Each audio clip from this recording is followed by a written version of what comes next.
Fine. Thank you, Mr. Mayor, and members of the council. I'm grateful for the opportunity to address you.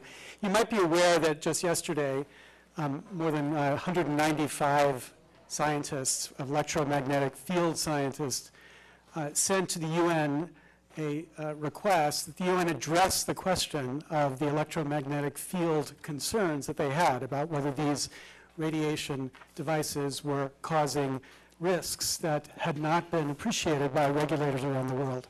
It's important to recognize that however significant that debate is, the ordinance that's before you tonight is not related to that debate. The ordinance before you tonight is just about giving citizens information about the existing safety standards, about how they should be carrying their cell phones to comply with those safety standards. Now, we know, because we conducted a professional survey of citizens in Berkeley, that citizens in Berkeley do not know these facts. 74% of the citizens carry their cell phones against their body.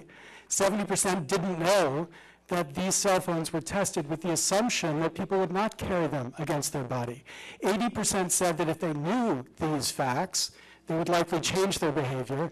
85% had never seen the required manufacturer statements that tell them about the need to carry these devices away from their body. And 82% said that they would like this information when they purchase cell phones. So using those data, Dean Robert Post, who used to be a professor here at Berkeley, and I have helped the city craft an ordinance which we believe complies with the First Amendment standards as articulated in the cases that were just decided in San Francisco. And it's a simple standard, a simple requirement that has purely factual and uncontroversial claims in it. It says, first, to assure safety, the federal government requires that cell phones meet radio frequency exposure guidelines. There can be no ambiguity about that. If you carry or use your phone in your pants or shirt pocket or tucked into a bra when the phone is on and connected to a wireless network, you may exceed the federal guidelines for exposure to RF radiation. There could be no argument about that. This potential risk is greater for children. There could be no argument about that.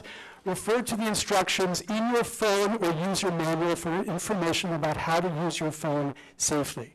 There can be no argument about existing standards in a manual. Now, this ordinance is fundamentally different from what San Francisco recently passed. San Francisco's ordinance was directed at trying to get people to use the cell phone less. This ordinance is just about giving citizens the information they need to make their choice about how to use their cell phone. Dean Post and I are eager to help defend this ordinance if, in fact, it gets challenged.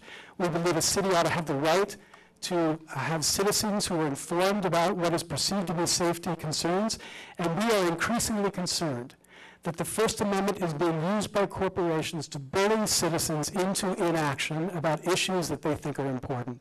So we're happy to support the city however we can, and I'm eager to answer any questions you might have about the ordinance. Thank you very much.